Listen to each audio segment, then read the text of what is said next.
Friends, continuing on our theme, the intriguing topic that I choose to speak on is about dreams. Dreams, a reality or irreality or unreality.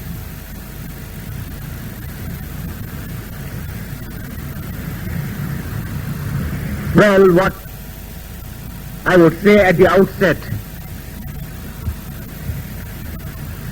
is that the man in the next millennium will declare that the dreams are not always dreams.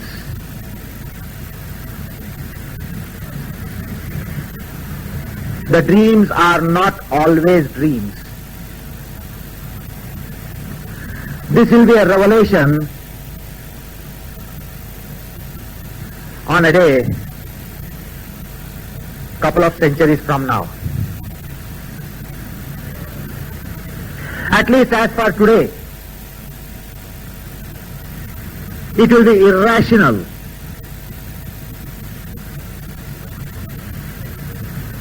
to consider that the dreams are always false. The dreams are always untrue. The dreams are always unreal. And cast a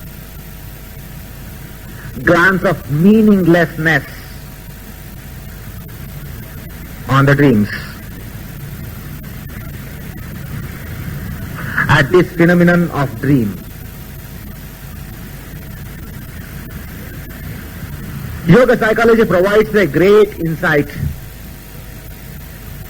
in the dream phenomenon. Let me commence with a very primary, elementary thing that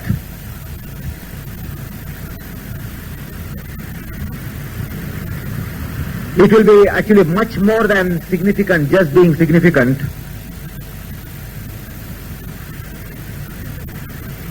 Look at the fantastic thing about the dreams. In dreams we have the visions, we have the tastes, we have the smell sensation, we have the touch sensation. We also have mental activity, mental work, mental functioning in dreams. And all these activities of dream are the activities of a wakeful state. Whatever activity is there in a wakeful state, the same activities take place in dreams. All the activities of a wakeful state can be included in dreams. But the strange thing is that in dreams, we do not see through the eyes. We do not hear through the ears. We do not taste through the tongue. We do not feel the touch sensation through the skin.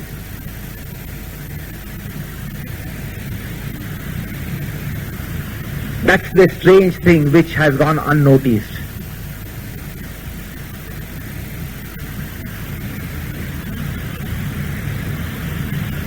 Now the dreams are any sort of inference. We actually have in experience, direct perception like experience in dreams. It is not necessary that the dreams are always inferences, nor testimonial kind of cognitions.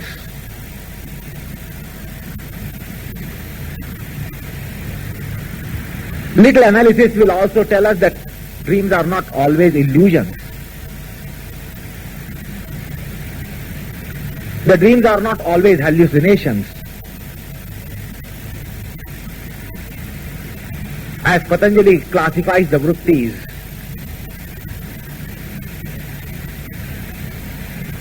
The dreams are also not verbal delusions called vikalpa.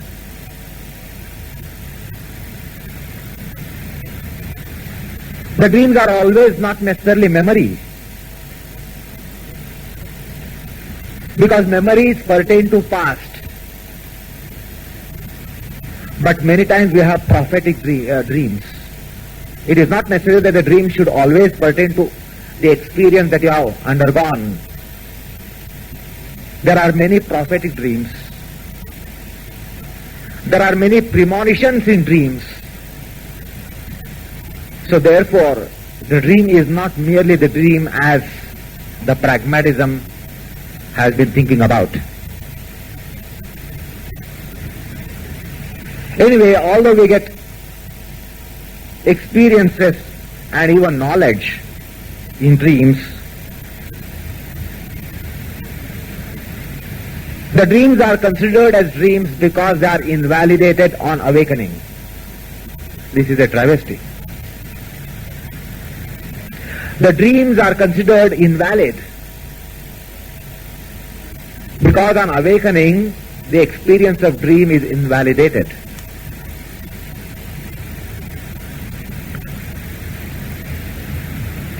Let me tell you that if a superconscious state can invalidate even a wakeful state, what is your life? We think that our experiences of a wakeful state are true, real, valid.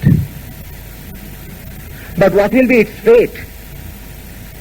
If superconscious state invalidates the awakeful state, then what is the life? What is the business of life? If the awakeful state or awakening can invalidate dreams, it is possible that awakeful state is invalidated by another state. Then where are you and where are we? So at this juncture, let me tell you, it is not proper to invalidate or consider the dreams as invalid merely on account of the experience of a wakeful state. Well, the enigma is whether the dreams are real or unreal or irreal or what is the case. This is our question that comes up now.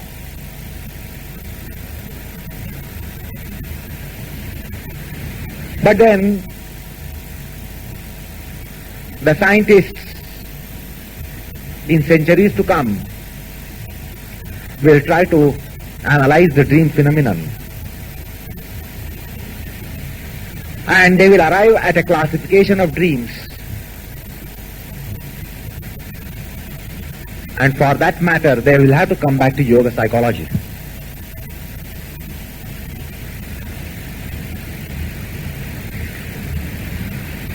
Yoga psychology describes, rather classifies the dreams. It is not dogmatic about dreams or anything. All the things are looked at with all possible perspectives and proper perspectives, and then the theorems are arrived at. So therefore here I am not going to say something very topsy-turvy, but let us look at the classification of the dreams. The dreams are unreal as they seem to be, as they are taken to be. There are unreal dreams, there are false dreams, there are non-valid dreams, there are illusory dreams, there are non-credible dreams. And such dreams, just as I classed now, these dreams are primarily account of some reasons. What is called Vasana Dosha, that is obsession, infatuation, indisposition. Physical, mental indisposition also makes us experience strange dreams, which cannot be considered as real. So also infatuation, obsessions also give us dream experiences which cannot be considered as real.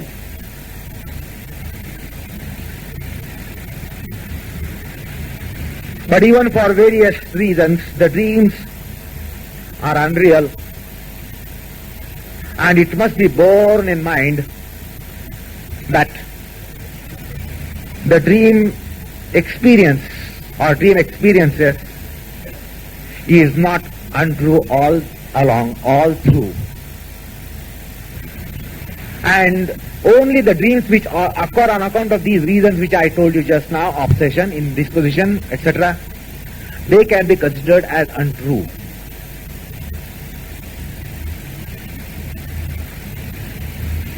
But strangely, the reasons and grounds on which the dream is evaluated and ultimately declared as invalid is unsound, unreasonable. What I am trying to tell you is that when we say that the dream is untrue, dream is false, dream is illusory, even if it is so, the grounds on which such derivation is arrived at, or on the grounds on account of which we say that the dreams are invalidated, the grounds are unsound. Even if the conclusions are right, and if the grounds are wrong, the conclusions cannot be considered as right and correct. It is at most important not only that conclusion should be right, but the grounds on which the conclusions are drawn should be right. Every possibility of the factor of fluke working and conclusion coming right, conclusions coming correct. So one thing that we must understand, that the conclusions can be right, but observations could be wrong, and the grounds on which the conclusions are drawn could be wrong, and therefore ultimately conclusions would be wrong. So while I am trying to puzzle you, right conclusions can be wrong conclusions. Are you with me? Well, this is the intelligence of next millennium. You have got to, if you want to understand, you have got to reconcile. Even if the conclusions are right, conclusions can be wrong for the reason that the grounds on which conclusions are drawn are wrong. Well, what invalidates dream, or why the dreams are invalidated, it is only awakening. It is only on awakening the dream is invalidated. Why is it? Because on awakening, the things are not found as they were experienced in dreams. And that is why we say dream is dream, or dream is false. The dream is untrue.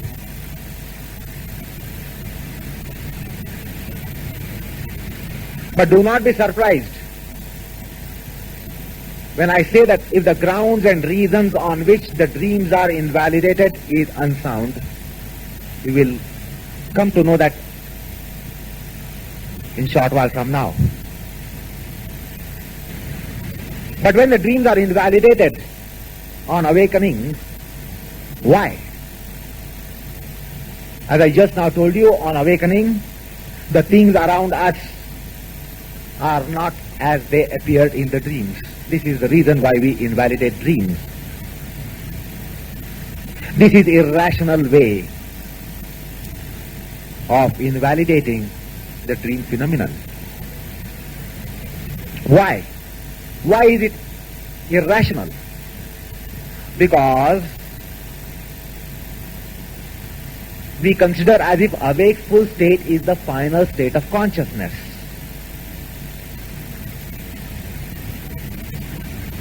It is with reference to a wakeful state that the dreamy state is unreal.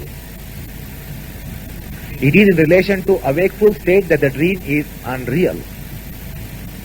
But you as students of yoga psychology should now know for sure that the state of awakening is not the final state of consciousness. So the dreams are only meaningless on awakening or a wakeful state. And therefore it seems to be illusory. The dreams seems to be illusions. So the dreams are illusions, to be precisely, with reference to a wakeful state. This should be the precise statement.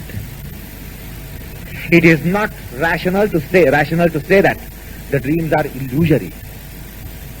The precise statement would be the dreams are illusory with reference to a wakeful state. This would be a scientific statement.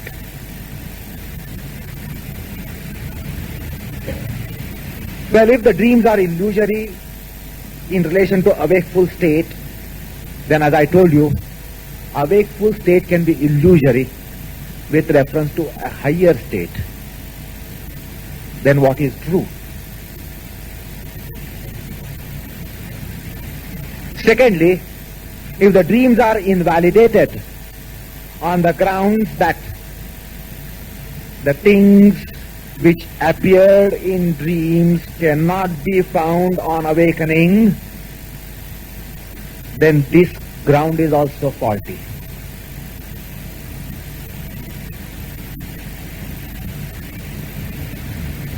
For simple reason, the things are not as they appear. The things are not as they appear. The things are as they are. Just on awakening, it appears that what you saw in the dreams is not appearing around. The setting that is around in your bedroom, there might be a wardrobe, there might be a table, there might be a chair, there might be a window. That is what appears for you on awakening. That when you get up, when you open your eyes, you see that there is a table, there is a wardrobe, there is a chair, there is a TV set, or some such thing. So you say that because this is appearing in front of me, and this did not appear in dreams, the dreams were false. But what does the science tell us even now? The things are not always as they appear, rather most of the time. The things are as they are. The things should be recognized as they are and not as they appear. Therefore, this is an unsound ground to say that what appears on awakening was not there in dreams, or what appeared in dreams doesn't appear now on awakening. Therefore, by appearance, merely by appearance, if you try to invalidate the dreams, you are not rational. You are irrational. You are unscientific. And that's an unsound ground of invalidating dreams. So these grounds on which we invalidate dreams are lame, are imperfect, not only imperfect, but are blatantly wrong. Therefore, the dreams cannot be invalidated on these grounds on which we invalidate the dreams. Well, the question mark then still enlarges, magnifies in your brain whether the dreams are true or untrue, or what is the case. Well, think over it. And as I told you several times, the more you think, the more you will implicate yourself. The more you will think, the more confused will you get. But then there should be some thought for the intelligence, some food for the intelligence. So at this point, I feel that you should think over it, whether the dreams are real or unreal, or what is the case. Think over it.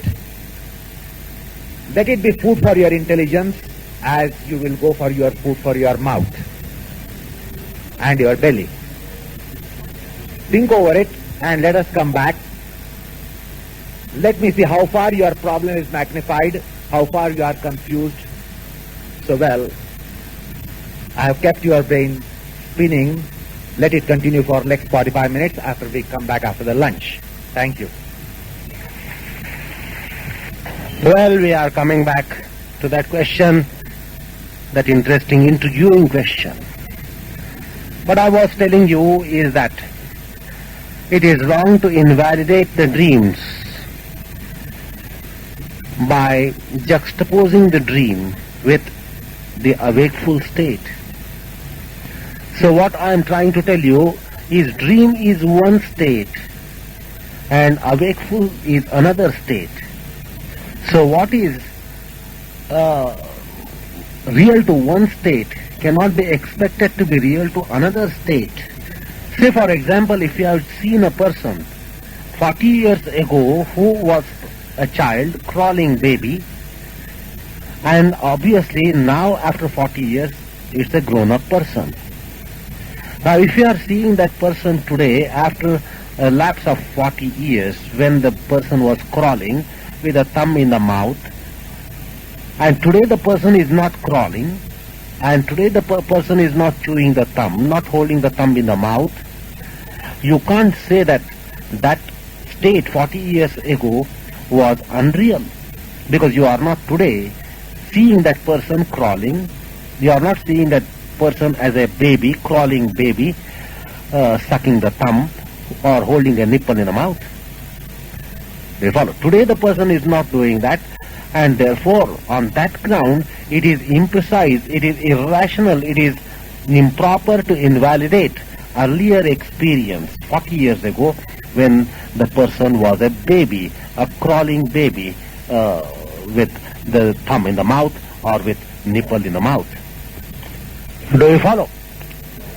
So you can't say that the experience that you had 40 years ago was faulty, wrong or illusory, and therefore you cannot invalidate an experience of past state. The thing is that the state of childhood or babyhood is different than the state of today for that person.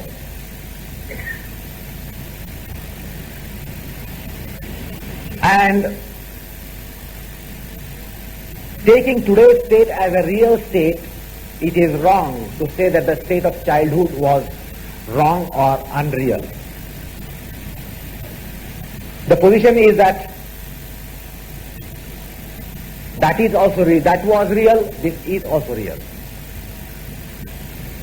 The experience 40 years ago, crawling baby with a thumb in the mouth or nipple in the mouth, that was also real, and this is also real. The thing is, there are two different states. So therefore, same thing applies here, that dream is one state and awakeful is another state. There are two different states, and therefore, with awakeful state, it is not rational to invalidate the state of dream or experience of dream. It would be irrational. Do you agree with this point of view?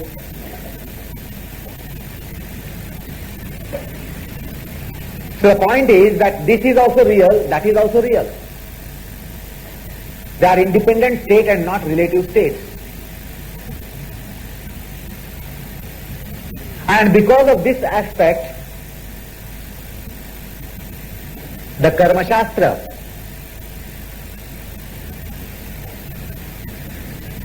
is a great convenience. The Karma Shastra works not only in an awakeful state, but it also works in your dreamy state.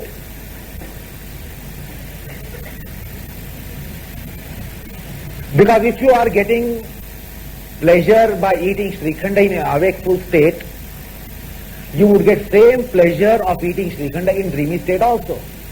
What is the difference? After all, what counts is the pleasure or pain or sorrow. For our experiences, we understand our experiences with the help of pains or pleasures. You can get the same pains and pleasures as you get in a wakeful state. They follow. If you are now happy by eating Srikhanda in an awakeful state, Well, you can have the same happiness even if you get your bowl of Shrikhanda in dream. And therefore Karma Shastra can work. The Karma Siddhanta can work, and therefore Karma Shastra has understood the state of dream more precisely than the psychology has understood. Let us take this perspective of Karma Siddhanta, the law of karma.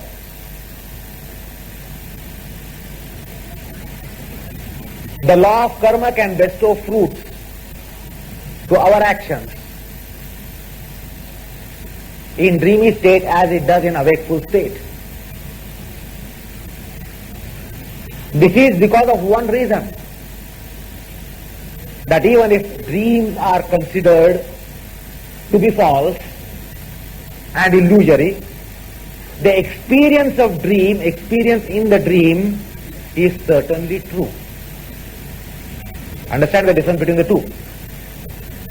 Even if the dreams are considered illusory and untrue, unreal, the dream experience cannot be considered unreal or untrue. There is an element of, if I may say so, verisimilitude.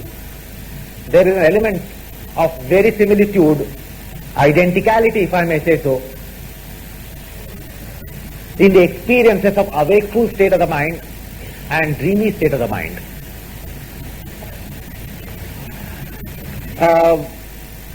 And therefore the Karma Siddhanta can bestow fruitions in both the states. There is no difference in the perception.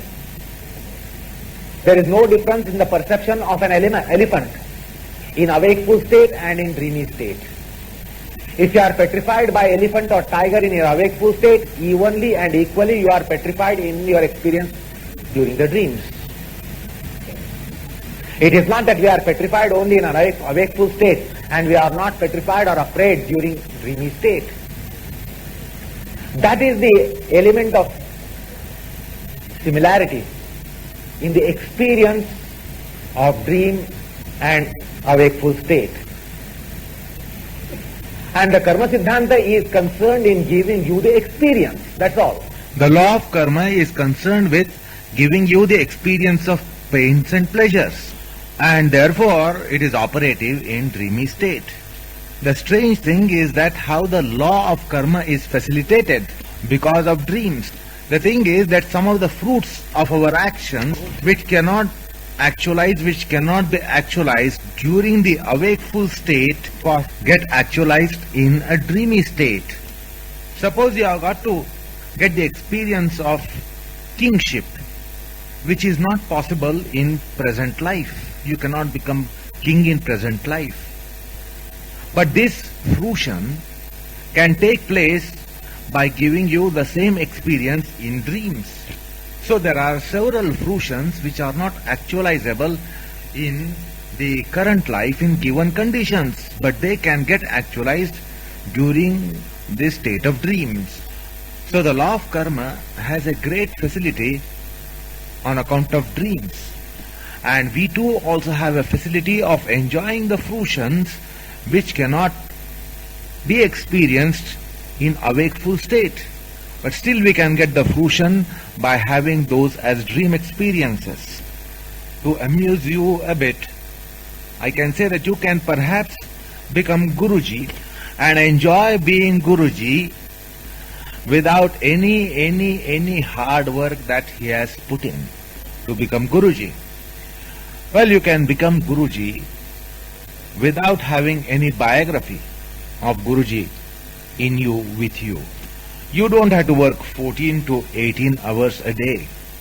So what you have got to understand here is that you can become what you should even if you cannot. That is why, that's the great thing that the dreams can bestow. It is just that dream knowledge is true. The dream experience is also true and real. So when we try to analyze the dreams, we must make a difference between the dreams and dream experience, the knowledge of the dream and dream. That is the scientific way of understanding dream phenomenon. Anyway, The dreams are real with one standpoint. But one need not be obstinate in holding that the dreams are always real. What we have to understand that there is a standpoint from which point of view the dreams are real. If the dreams are real from one standpoint, the dreams are also unreal from another standpoint. Because the dreams can take place on account of various reasons. So whether the dream is real or unreal depends upon the cause of dream. Do you follow? If you want to ascertain whether the dream is real or unreal, you have got to understand its cause. The dream as it is will not get qualified to consider it either as real or unreal. It is the cause which will determine whether the dream is real or unreal. So don't just go by dreams. You should not go by dreams. You have got to go by the causes of dreams, the cause of dreams. The dreams are unreal for various reasons which I told you, like vasanas. If you have some burning passion in you, then that passion appears and manifests in dreams. So if there is some passion and some obsession, the dreams based on passion and that obsession cannot be real.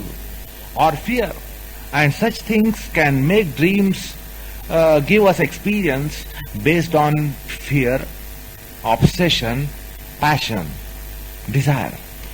Or as Ayurveda puts it, there is dhatu dosha. Maybe you are conversant with this concept, dhatu dosha. That is vata pitta kapha. Imbalance in vata pitta kapha. Imbalance in the coils in the body, like vata, air, pitta, bile, kapha, phlegm. So on account of chemical imbalance in the body, certain dreams occur. And those dreams cannot be considered as real. So therefore, the dreams must be classified to justify this standpoint that the dreams are real as well as unreal. So there comes a classification of dreams which gives us three classes of dreams. They are anyarthaka, aparthaka, yatharthaka. The first one is anyarthaka. What is that? What is this anyarthaka swapna? Anyarthaka dream. Anyarthaka means the dream has its own meaning. The dream has one experience, dream gives us one experience, but it has some other meaning. It signifies something else. It gives one experience, but signifies something else. So these are sort of allegorical dreams. There is an allegory in the dream. There is allegory in the dream. These are allegorical dreams. So here, the dreams give us some experience, a peculiar experience, but they mean something else. They signify something else. The dream signifies something else. So the temporal experience is one, but it requires an interpretation. Therefore it is called anyarthaka swapna. Anyarthaka. It has some other meaning. It has something else implied. So the point is that such dreams need an interpretation. In other words, we need to understand and comprehend the language of the dream. And here lies the misery. We cannot always interpret the dreams. We cannot understand the language of the dreams. So when we fail to understand the language of the dreams, we fail to understand what the dream means, and it becomes meaningless, and that's why we say the dreams are untrue. The dreams are unreal. As we fail to understand dreams, we consider them invalid. We invalidate the dreams. So we need to understand the language of the dreams. So that is our ignorance. And because of the ignorance, we tend to turn down the dreams as unreal, while they can be true and real. Because of allegory in them, they can be true and real. That is one class of dreams. The second class of dreams is aparthaka or ayathartha. These are undoubtedly unreal dreams. There is no reality in the dreams. These are false. These are untrue. And these dreams occur on account of various reasons, as I told you. That is fear, obsession, passion, desire. extreme attachment, extreme aversion, indisposition, etc. Or even at times hypnotic techniques and mesmerism. Such dreams can occur which are not real. The third kind of dreams is yatharthaka. And these are the real dreams, these are the true dreams. These dreams appear for premonition. Many premonitions come in dreams. But then we cannot correlate. We fail to interpret those dreams and we think that the dreams are false. The dreams are untrue. So therefore, as I told you earlier, we fail to understand the reality of the dreams and therefore we consider them unreal and untrue. And this is irrational. This is absolutely irrational, unscientific. If you fail to understand the reality or realize the real realism, if you fail to understand the realism, it is not proper to consider it as unreal. This is irrational. Let it be as it may. Another important thing that we have to take into consideration is that the dreams do not end with the dreams. The dreams don't end with the dreams. They have some sort of hangover. They have some sort of carry forward aspects. Many times they have long-lasting effects, even after awakening. Similarly, the dreams can be prophetic, and you will not be able to understand what the dream is suggesting. And when the dreams are prophetic, you will not be able to understand what the dream is suggesting. And that is why the dreams are considered unreal.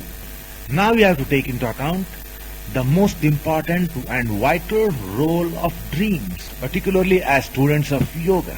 Particularly if you have a sense of inquiry into mysticism, we will have to understand this very vital and important aspect of dreams. If you want to understand something like, or the concepts of spiritual consciousness, religious consciousness,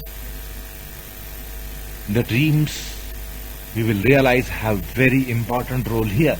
The dreams are very, very vital for spiritual consciousness and religious consciousness. And such dreams are called drushtanta in our psychology. Drushtanta means depiction of reality, realization of reality in dreams. They are revelations of reality in dreams. That is drushtanta.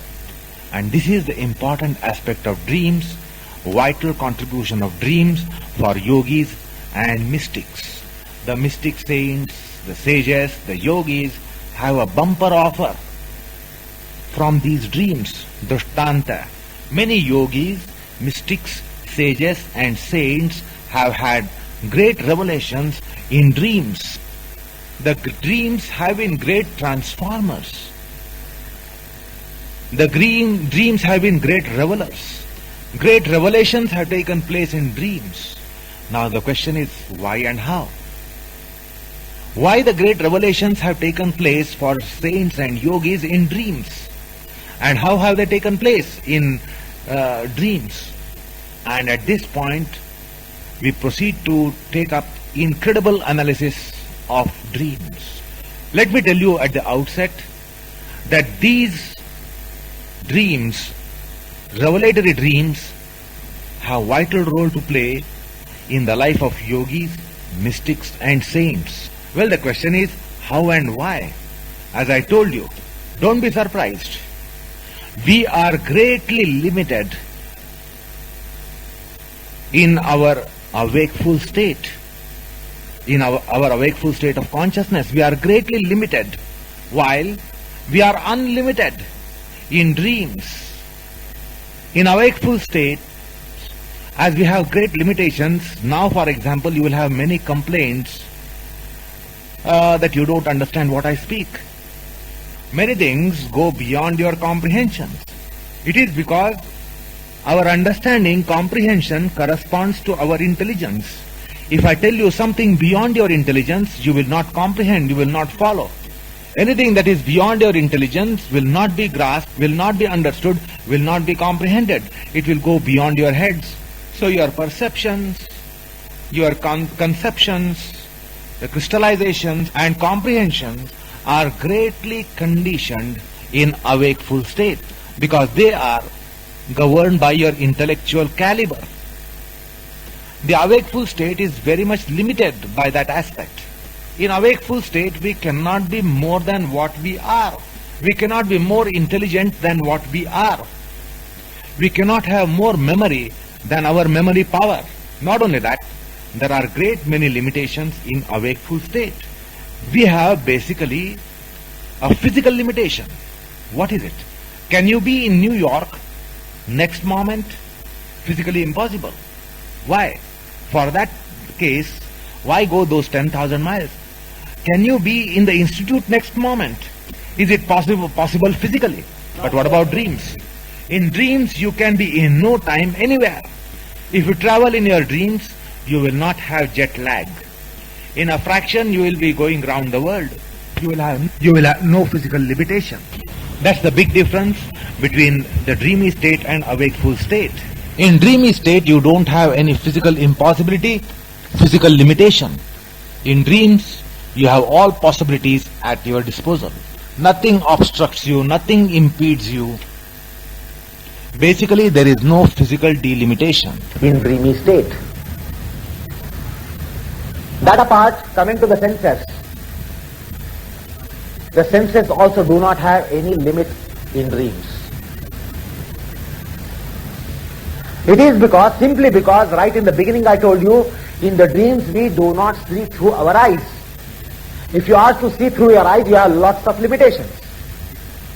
But in dreams you don't see through your eyes. You do not hear through the ears. You do not smell through the nose. You do not taste with your tongue. You do not feel with your skin. The senses are not the instruments of dream experience at all. They don't work. That's the strange thing which the psychologists, psychoanalysts have not understood. How is it that you can see without the eyes, without the ears? How can you experience, have perceptions without the five senses of perceptions working, without involving them? You are getting all experiences in dreams. And you don't have limitations because these senses don't work.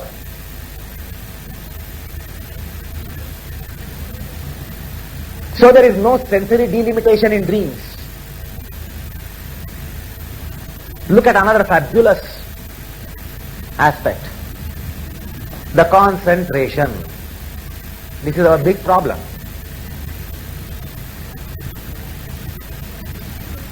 This is our great limitation. We can't concentrate. Now suppose if I show you a rose flower, what do you see? You will see the rose, you will see my hand, you will see me, you will see this, you will see that, you will see so many things. But suppose the same rose appears in dream, what will you see? You will exclusively see the rose. This is the fabulous aspect in dreams. That if you experience a thing like rose or anything, you will see nothing else, nothing apart from that. But in the awakeful state, if I hold the rose in my hand, you will see several things, related, unrelated. Well, the thing is that now we are miserable in concentration, but in dreams we have no limitations. In dreams. That's a big advantage in dreams, that we will never come across that limitation, that defect by way of lack of concentration.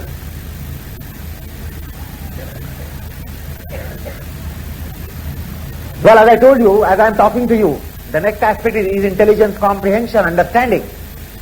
As I told you, maybe many things will be going over your heads and you will have complaints that you have not followed anything.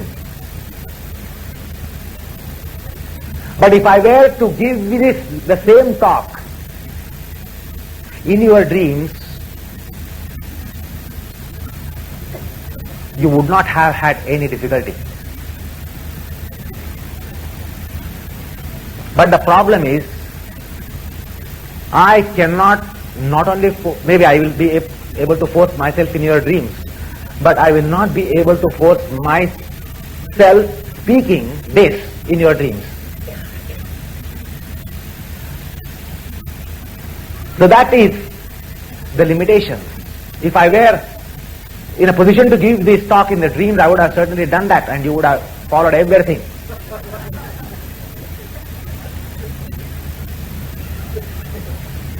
But then that is limitation with me, because I can't force this talk in your dream. I can force myself in your dream by taking a rigorous class and giving you a nightmare.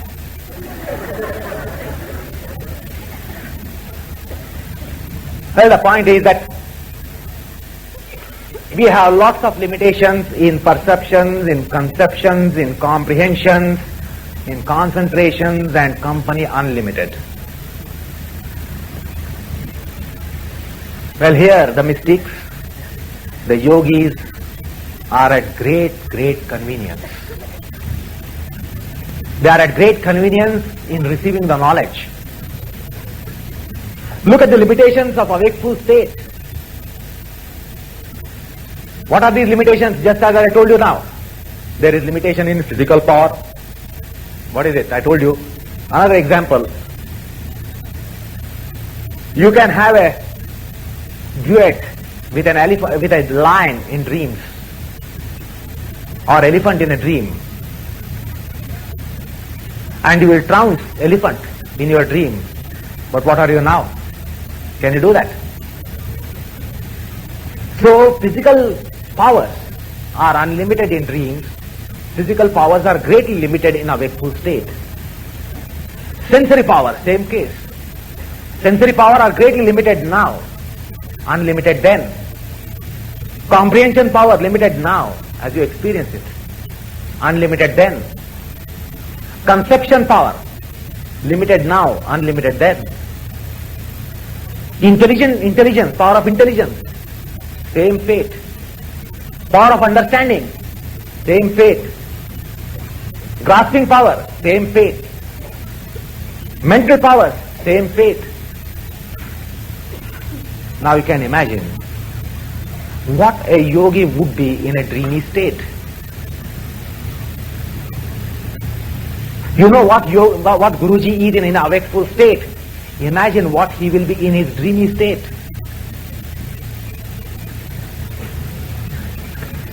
Just try to have comparison between you and Guruji in all these powers. Physically, mentally, intellectually, sensory, all those aspects. You try to quantify your powers and then try to quantify Guruji's powers. What is the difference? Then just imagine what will be Guruji in his dreamy state. Let me tell you, no difference. No difference. Anyway, strangely, if anything happens, see, the problem with a wakeful state is, if anything happens beyond these powers, they become incredible, in the sense they lose credibility. You won't believe. You have certain physical power, but something happens beyond that power, you will not believe in that. This is the fate of physical aspect, psychological aspect, intellectual aspect. You will not believe in you. And you will think that it's a hallucination or illusion or an invalid experience. This is the big travesty. So even if in a wakeful state you are given a real vision, you will not believe. For the simple reason, you are conditioned. You think that this is my power of knowing, physical power, psychological power, sensory power, intellectual power, mental power. Anything beyond that, you will think it is a hallucination. And you will not believe in it.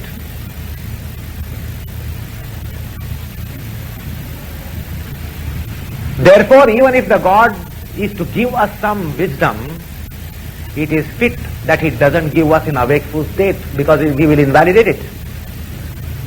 We will not believe in it.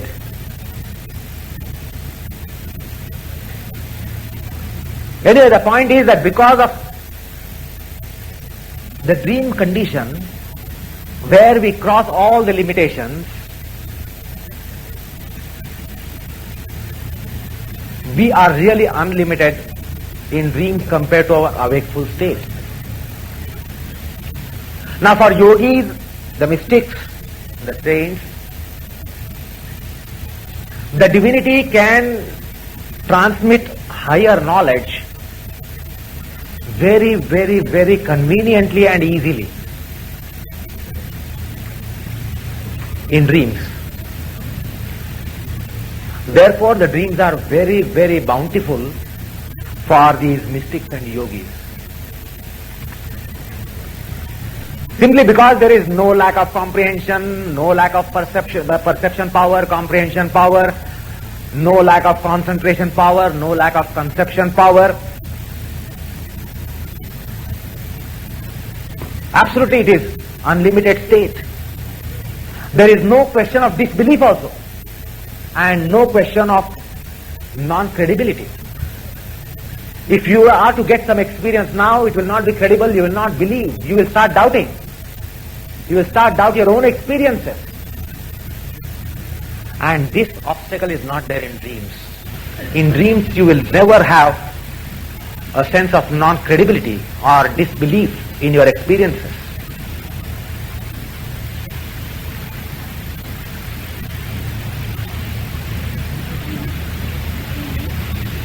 So look, as I am telling you about this esoteric aspect of psychology, the dream phenomenon, I am trying to tell you about the esoterics of dreams.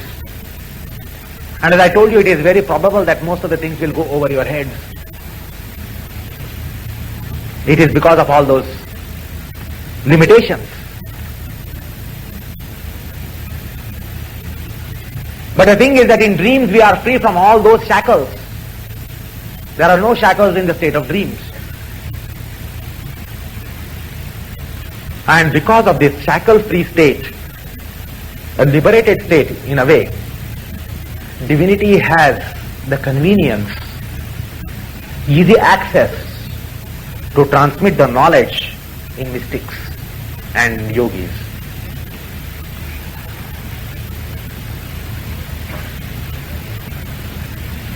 There is something like touch of philosopher's stone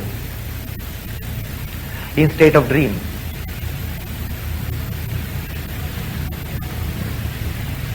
Because of the touch of divinity. What is divinity? Divinity is omnipotent, omniscient.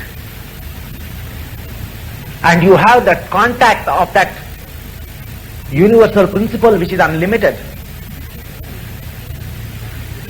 And therefore the yogis and mystics have no limitations in all those various aspects which I 2-3 times listed. Mystics have a great shower of grace in dreams. Simply because it is easy to transmit wisdom or instill wisdom of metaphysics or metaphysical realities. It is because we have no shackles, no limitations in that state. The yogis have great revelations in dreams. Let me tell you, more in dreams than in samadhi. You can imagine for samadhi how long the process is. The mind is to be sublimated, the mind is to be first quietened, then sublimated, then cosmicalized. Then it must match the wavelength of cosmic mind, and then you will get meditation, and then you will get samadhi, and then you will get the revelations in samadhi. Such a long process is there. But you see, the God becomes so restless with devotees. He doesn't like devotees to wait so long to grant them revelations. And this is the shortcut that he has. Therefore the yogis have great revelations, great wisdom has come to them in their dreams than in their trance. Because it is very, very convenient for divinity to transmit knowledge during the dreams.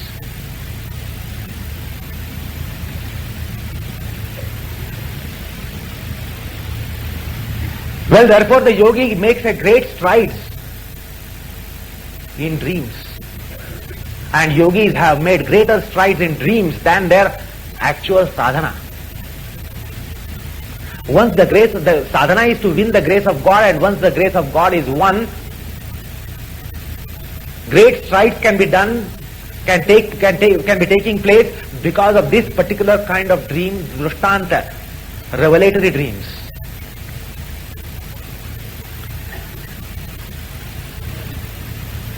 Now, as I said, we should proceed to understand this analysis.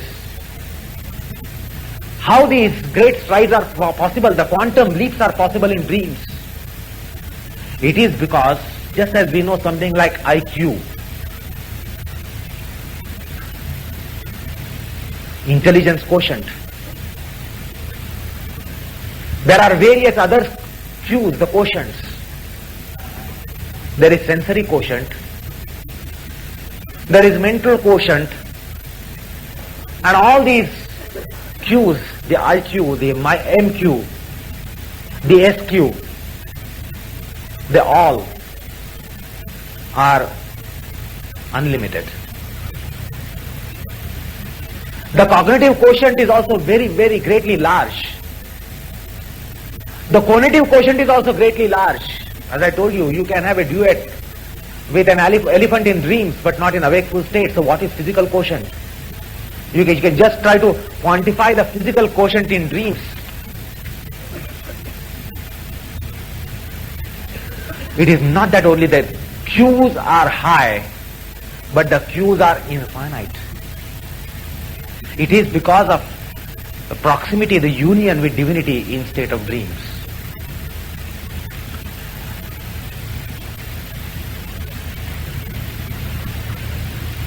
At this point, you should also know that the dream is an outcome of state of sleep. Unless you are in the state of sleep, you will not go into the state of dreams. So therefore, for understanding or analysis of state of dreams, first of all, we should know what is the state of sleep. Without sleep, you don't get the dreams. You must first enter the realm of that state of consciousness, which is the state of sleep.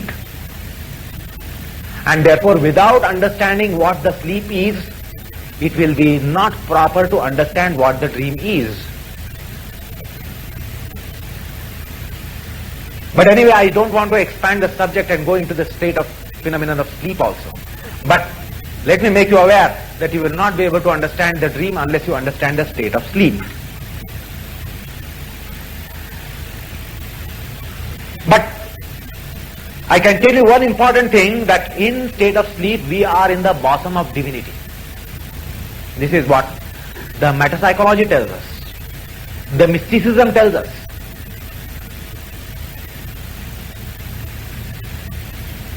Well, the whole topic of sleep is boiling in me. But then I have to put the weight of pressure cooker on it, because there is time constraint. But one thing is that it is in sleep that we don't merely sleep. We are in the bosom of divinity. Every day, every being cherishes to go back to the ultimate parent. Just as the child wants parents, it will not stay more than 3-4 hours. The child will look for parents. You can't separate the child too long. And this is the fate of all beings. Don't think that we go to sleep just because the body is tired, the brain is fatigued. No. That's one of those very paltry reasons. We need to go back and go into the laps of divinity, just as a child wants the laps of the mother. So on account of that, as I told you, divinity is, what is it? Omniscient, omnipotent.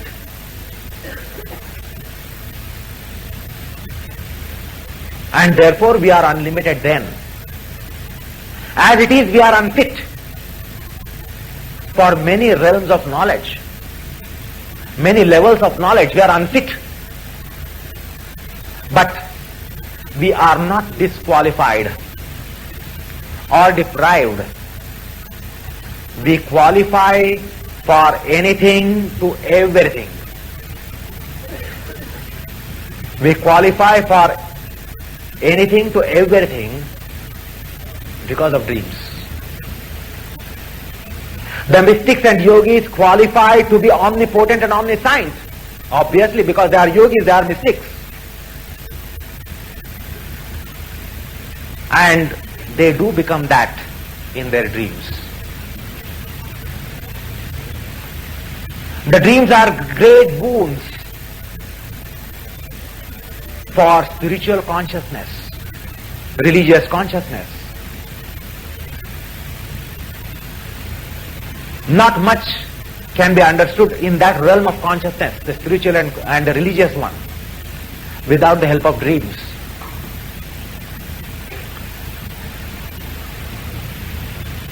Not because that those states are beyond all the limitations, and not that they are attained during state of dream. They are attained because we are divinized in the state of dream. So the man will realize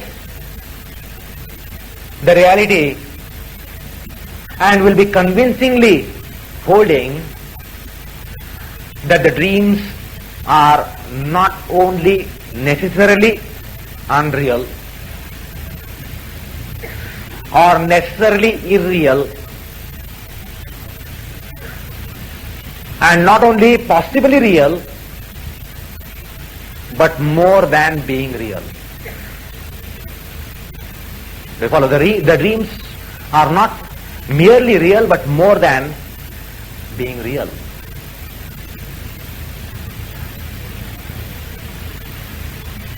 As I told you, most of the mystics and yogis